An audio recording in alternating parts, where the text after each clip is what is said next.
Hey guys, how's it going? Welcome to another Sundays with Space Captain Lucas. Excuse me, that was probably disgusting sounding. How are you doing today? You doing good? You doing fantastic? I'm glad to hear it. So, today's actually been... What? This week has actually been a remarkably quiet week for gaming. I haven't really been paying that much attention. I've had projects that I've been working on and it's been taking all of my time. I've been building a computer. Well, I haven't been building it, but I've been trying to get the parts to build a computer, and that's taken up a lot of my time as well. So naturally, when it came to the weekend, I was like, what am I going to talk about? I don't even know. I don't know what I'm going to talk about. So instead, I'm just going to talk about the one thing that I could find that I was slightly interested in, and that was the fact that Overkill, the guys at Payday Sorry, I'm talking a bit too fast, I think. The guys who made Payday 2 and made the original Payday, Overkill Software, they're creating the what's it called? Let me find it. It's called the Crime Wave pack, the Payday 2 Crime Wave edition, which basically has all the pieces of DLC. Although I did notice it doesn't have the newest casino one. I'm just gonna double check that real quick while I'm here. Let me see.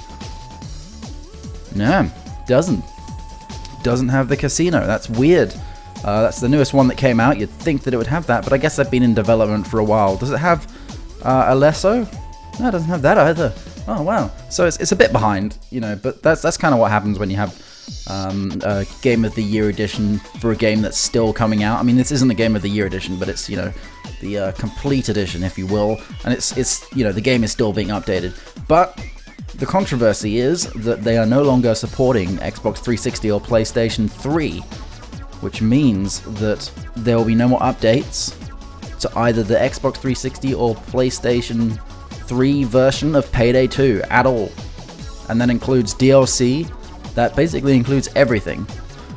And they have said, Overkill has said that they're pretty annoyed about this, they're pretty pissed off that they can't support it, but I mean, like, what kind of attitude is that? They're the ones who are making the game. They're not the ones who are, who are being like, they're not really being controlled or anything. I mean, if they wanted to keep making something, they could just keep making something. It's not like it's a matter of anyone else's decision. It's theirs. They're the developers. I mean, Jesus. Well, it turns out that I've done a little bit of snooping, and this may not necessarily be the reason why they're doing it. They haven't given a proper reason. They've just said that they're not doing it. They've said that it's too much data on the hard drives, and it's just they basically just use this hardware is 10 years old escape, which isn't really that good of an argument against not producing something. But some people are saying that it's because the same thing happened to Team Fortress 2 on Xbox 360, that every time you release an update or DLC or something, Microsoft or Sony needs some money, basically, that you have to pay them to release an update. That's not unusual on Apple, on the whatever that's called, the Apple Store. If you want to release a game, you have to pay $100 up front. And it's a little bit different when you're just releasing a game, but, it's every bit of DLC, I guess, could be counted as an extra game, so they need more and more money. So I guess that they just want to stick to current gen consoles, so they don't have to downgrade all the looks of everything, and B, they don't have to pay twice for the same service, basically, which makes a lot of sense to me.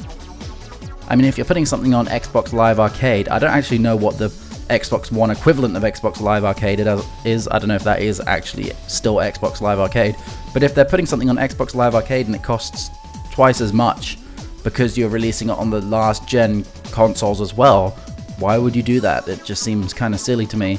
But that said, I don't know if that's actually the case. I don't know if that's the way that it's working at the moment. I don't know. That was just that's just a theory by some people. So yeah, other than that, I haven't really got a whole lot to say. It's been a bit of a slow week this week, and that's it. I'm gonna be making my computer hopefully on Tuesday, maybe a bit later if the parts don't come in. to the store that I bought them from or anything, but whatever. Maybe I'll make a video of that. I don't know. It depends. Depends how it's being put together. Mike's gonna help me, but I don't know who's actually gonna do it. But yeah, that's what's going on. Anyway, that's all I got to say, really. Thanks a lot for watching, and I will see you next time with the Space Captain next Sunday. Yeah. See you then. Bye.